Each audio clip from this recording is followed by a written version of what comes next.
जय हिंद एवरीवन।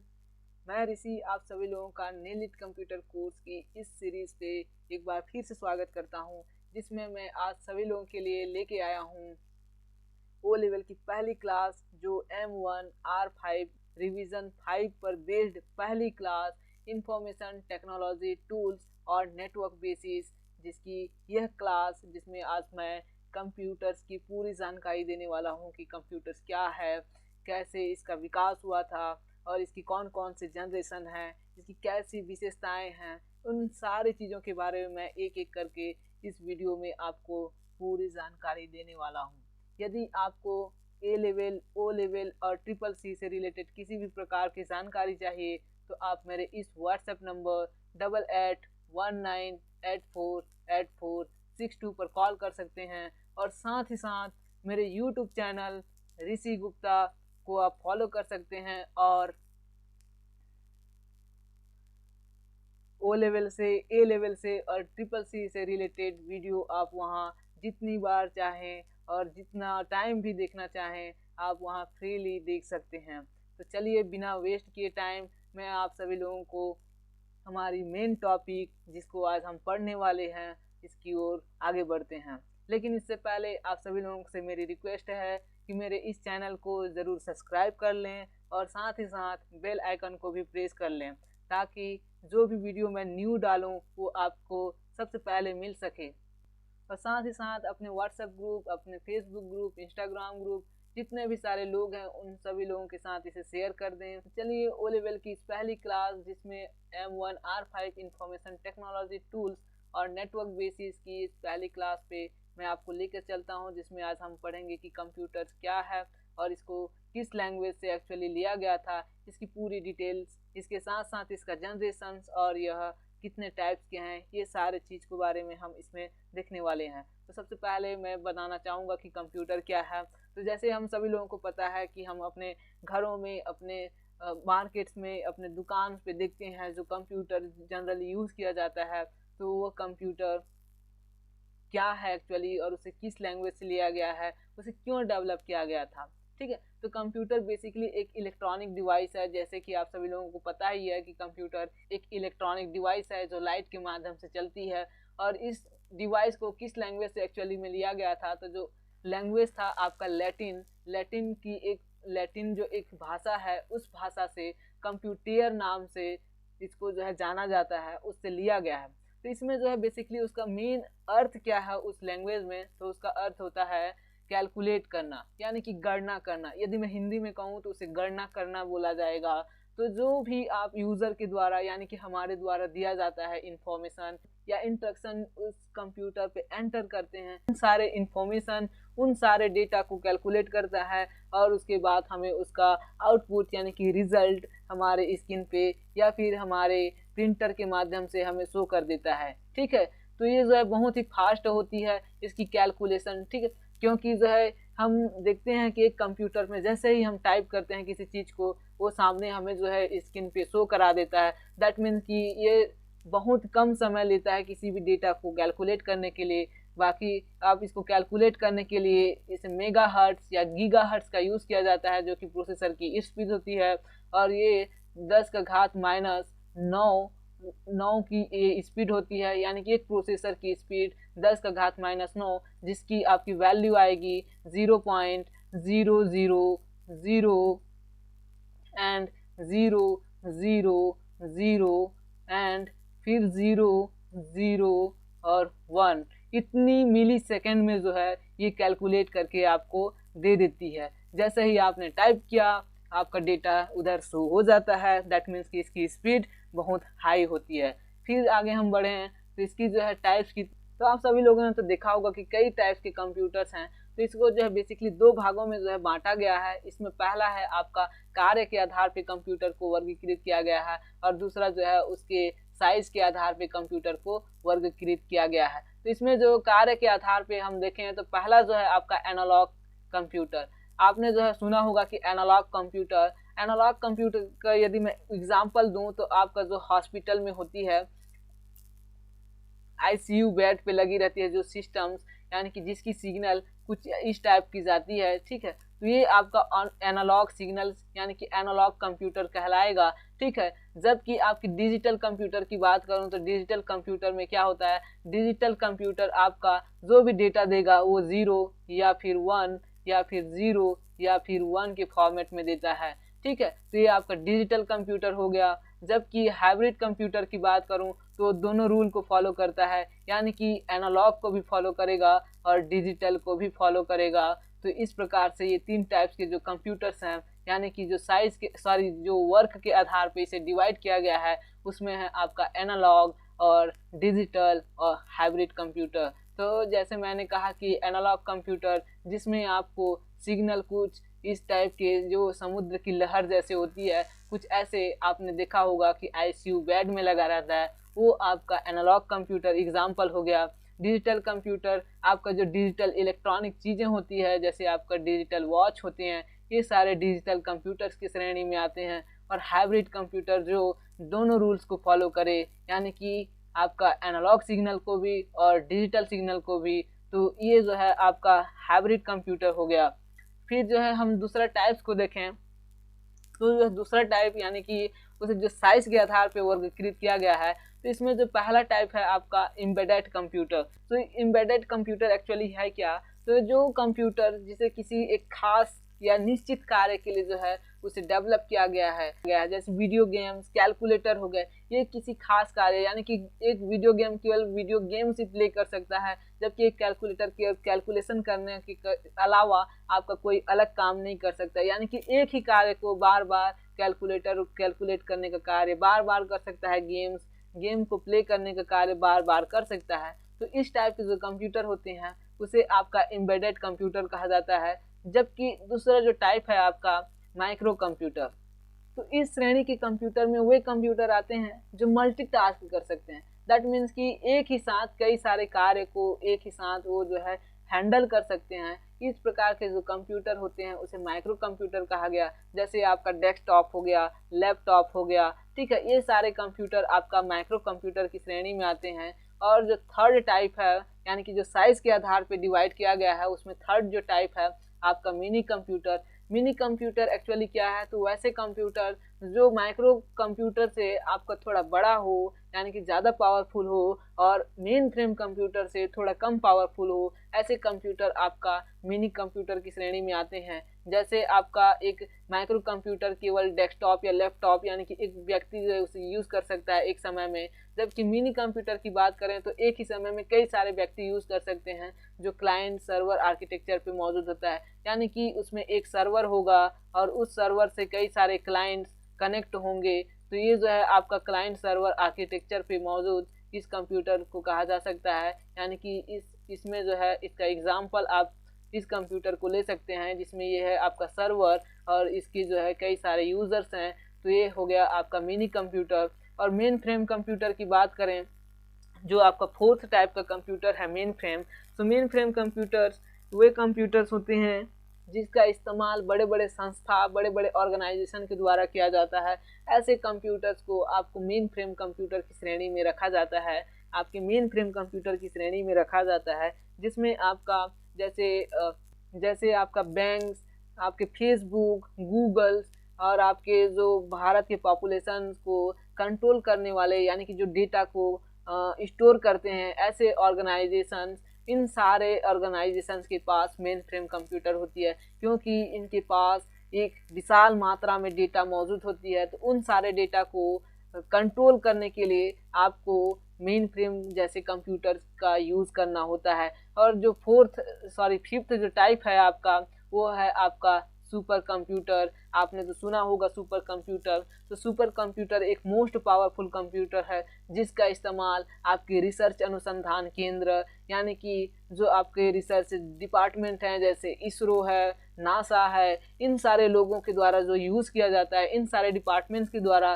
जो कंप्यूटर का इस्तेमाल की जाती है, that is called super computer, जो कि एक हाईटेक कंप्यूटर होता है, हाई प्रोफाइल कंप्यूटर होता है, जो बहुत ही पावरफुल होता है, जिसका इस्तेमाल ये सारे ऑर्गेनाइजेशन के द्वारा किया जाता है। ठीक है, तो ये सारा आपका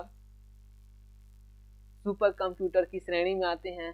तो जो विश्व की पहली सुपर कंप्यूटर आया था वो है आपका क्रे 1। क्रे 1 एक सुपर कंप्यूटर था जो सबसे फास्ट और पहली बार विश्व में आया था। और उसके बाद जो भारत में आया था उसका नाम था परम। परम जो भारत की पहली सुपर कंप्यूटर था, परम नाम का। परम, ठीक है, परम 8000, परम 8000 यानी कि 8000 आपका जो पहला भारत का सुपर कंप्यूटर था जो भारत में मैन्युफैक्चरिंग की गई थी, ये भारत का पहला सुपर कंप्यूटर था। तो भारत का पहला सुपर कंप्यूटर आपका परम 8000 था। ठीक है, इसके बाद हम आगे बढ़ें तो आगे हमारी आती है पार्ट्स ऑफ कंप्यूटर।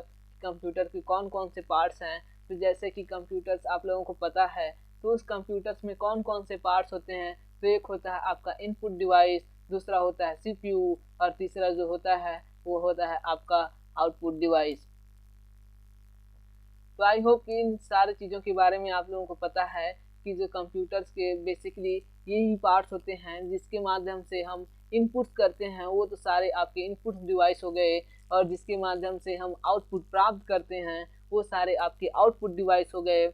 और जो सीपीयू होता है वो प्रोसेस करने का कार्य करता है। जो भी हम इनपुट्स देते हैं उन सारे इनपुट्स को प्रोसेस करके हमें जो रिजल्ट दिया जाता है तो उस रिजल्ट को जो है आउटपुट के द्वारा हम प्राप्त करते हैं। इनपुट और आउटपुट के बीच में जो प्रोसेस करने का कार्य होता है, जो कैलकुलेशन करने का कार्य होता है, वो किसकी रिस्पॉन्सिबिलिटी होती है। तो आपकी सीपीयू की रिस्पॉन्सिबिलिटी होती है। तो ये जो है आपके पार्ट्स हैं कंप्यूटर्स के, यही 3 पार्ट्स होते हैं जो किसी भी सिस्टम में मौजूद होते हैं। इसके बाद जो है आपका कॉन्सेप्ट ऑफ कंप्यूटर।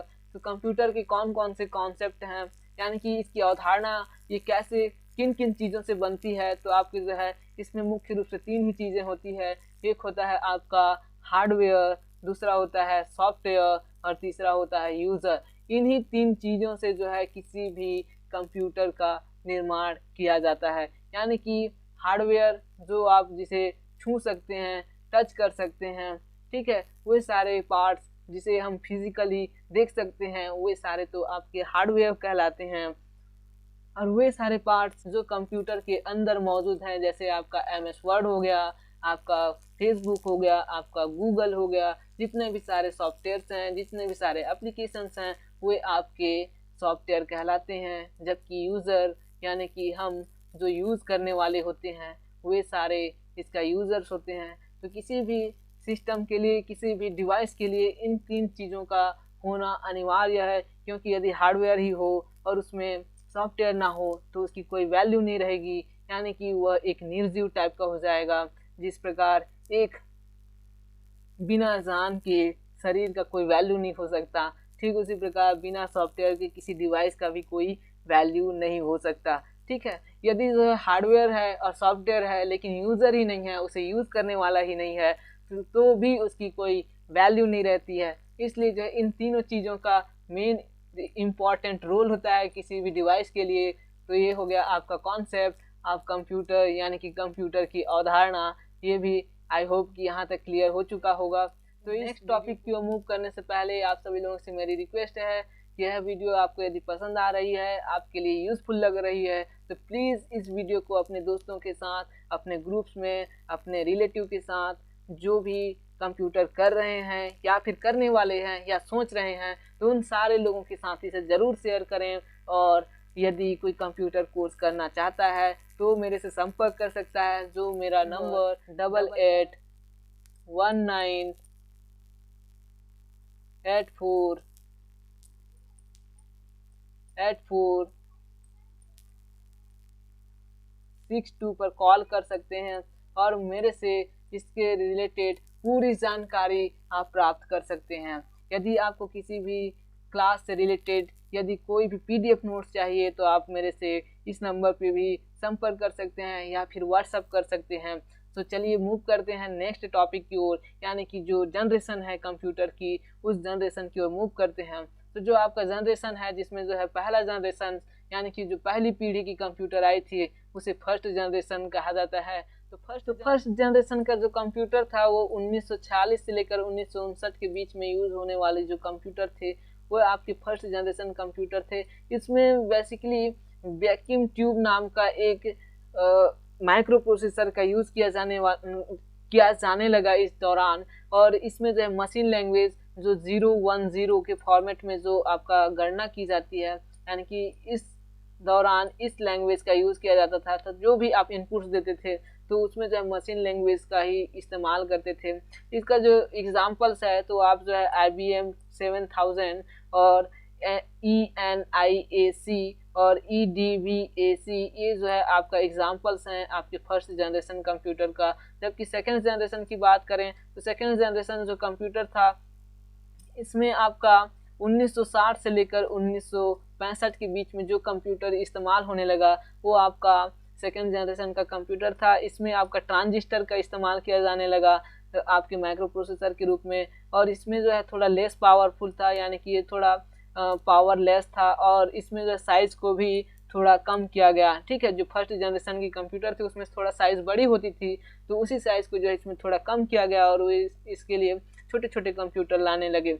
और इसमें जो है असेंबली लैंग्वेज का यूज़ किया जाने लगा, और इसमें इसका एग्जांपल आप देख सकते हैं IBM 7090 और IBM 70941 और ये जो IBM 9094 2, इस टाइप के जो कंप्यूटर्स आए उस दौरान, ये उसके एग्जांपल्स हैं। आपके थर्ड जनरेशन की बात करें तो थर्ड जनरेशन का जो कंप्यूटर था वो 1965 से लेकर 1971 के बीच में जो कंप्यूटर यूज़ होने लगा, that is called third generation computer. इसमें जो है इंटीग्रेटेड सर्किट यानी कि IC का इस्तेमाल किया जाने लगा, यानी कि सेमीकंडक्टर मेमोरी जो छोटी साइज़ में होती है, आपने सुना होगा IC। ठीक है, तो उन सारे चीज़ों का जो है इसमें यूज़ करने लगा, और इसमें जो है बहुत सारे छोटे छोटे पार्ट्स कर दिए, यानी कि जो है उसकी साइज़ को जो है छोटा कर दिया गया। और ये जो है थोड़ा फास्ट था, क्योंकि जब साइज़ छोटी होगी तो उसमें जो है सर्चिंग की कैपेसिटी यानी कि जो है इन्हेंस होगी। ठीक है, जिसमें जो है पावरफुल होते जाएगा, और ये जो है लिमिटेड स्टोरेज कैपेसिटी वाला था, तो ये इसका एक डिसएडवांटेज भी आप बोल सकते हैं। ठीक है, इसका जो एग्जांपल्स है आपका IBM 370 और जो उसके सीरीज़ था। ठीक है, और साइबर 175 उसका एक और एग्जांपल है। और उसके बाद आपका आया फोर्थ जनरेशन, और फोर्थ जनरेशन जो है स्टार्ट हुआ था आपका 1971 से लेकर जो प्रेजेंट टाइम में भी आपका यूज़ हो रहा है। ये सारे आपके फोर्थ जनरेशन कंप्यूटर्स हैं। इसमें जो है आपका VLSI यानी कि very large scale integrated chips का यूज़ किया जाने लगा। इसमें जो है ये बहुत ही फास्टर हो गया और ये लेस पावरफुल रहा थोड़ा कंपेरिजन टू अदर कंप्यूटर। ठीक है, और इसका डिसएडवांटेज ये रहा कि ये जो है ज़्यादा माइक्रो प्रोसेसर का यूज़ किया जाने लगा। ठीक है, क्योंकि जो इसकी साइज़ थी वो छोटी कर दी गई थी।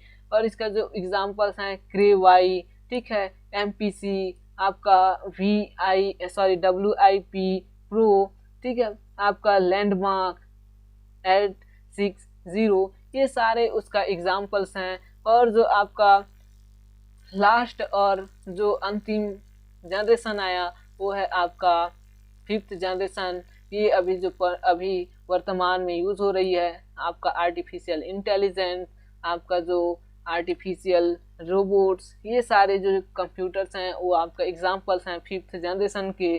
ठीक है, इसमें जो है ULC ultra large scale integrated जैसे चिप्स का यूज़ किया जाने लगा। ठीक है, और ये बहुत ही हाई स्पीड परफॉर्मेंस रहती है इसकी, और इसमें जो है इजी टू एक्सेस। इसका एक शानदार एग्जांपल की बात करूं तो आपका जो गूगल टॉक होती है, ठीक है, जिसमें आप गूगल में जो गूगल माइक्स होता है जिसका इस्तेमाल करके आप बोल देते हैं और गूगल उसे सर्च करके दे देता है। इसका जो है ये शानदार एग्जांपल है आपका फिफ्थ जनरेशन का।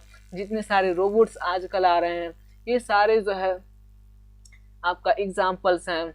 जो आई रिकॉग्नाइजेशन होता है, ऑडियो रिकॉग्नाइजेशन होता है, ठीक है, यानी कि जो बॉडी स्कैनर होता है, ये सारे आपका फिफ्थ जनरेशन के कंप्यूटर्स की श्रेणी में ही आते हैं।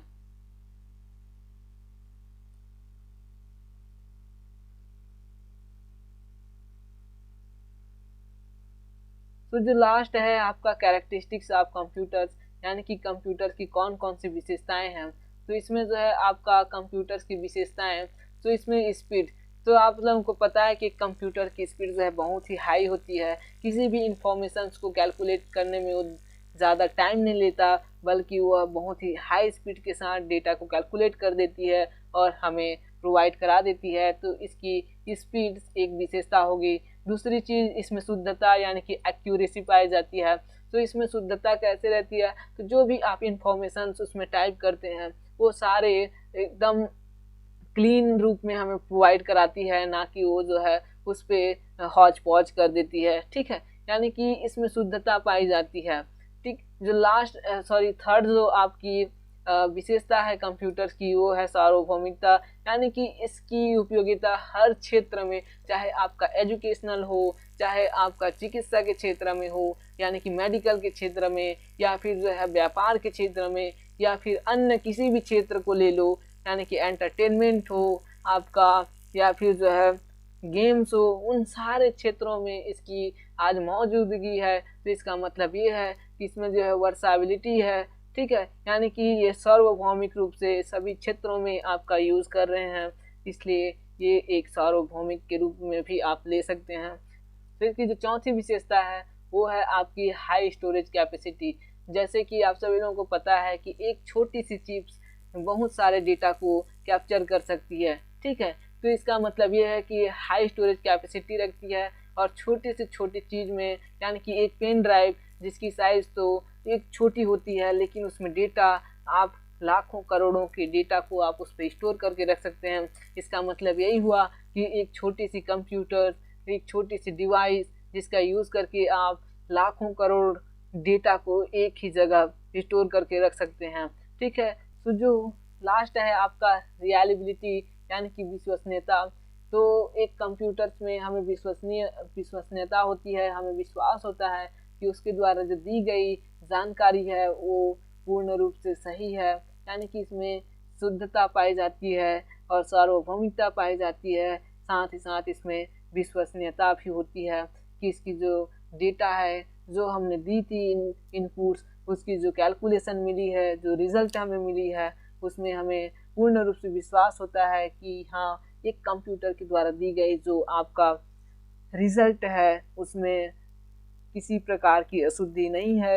यानी कि उसमें विश्वसनीयता है, हमें विश्वास है हमें कि हाँ, जो भी रिज़ल्ट दी गई है शायद, यानी कि वह शुद्ध है। सो आई होप कि यह वीडियो आप लोगों के लिए यूज़फुल लगा होगा, हेल्पफुल लगा होगा। तो प्लीज़ मेरे चैनल ऋषि गुप्ता को आप फॉलो कर सकते हैं, और जिसका लोगो ऐसा है। साथ ही साथ आपको इससे रिलेटेड कोई भी जानकारी चाहिए, मेरे नंबर 8819848462 पर कॉल कर सकते हैं।